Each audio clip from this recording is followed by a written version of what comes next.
What's up guys, as it's Cookie again. And now a question. Do you know when is the best time to eat ice cream? Not just for summer or humid or init. Do you know when? Wala. Or wala may mga idea.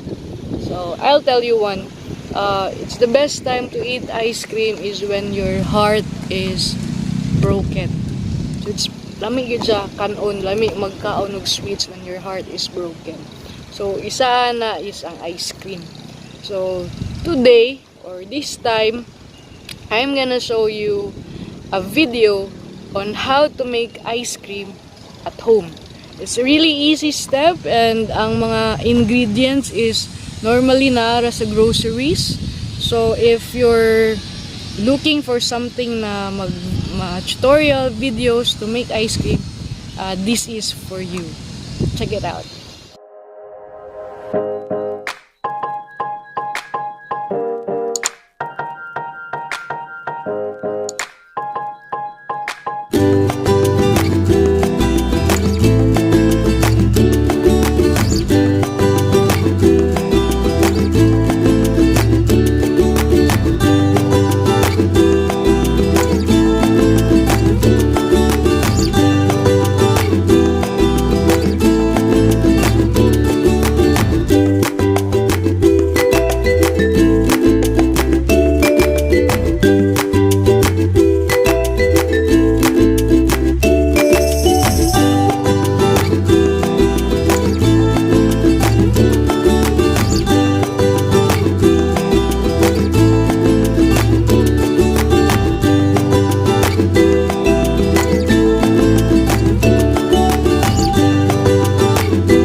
guys, mao to on how to make ice cream at home.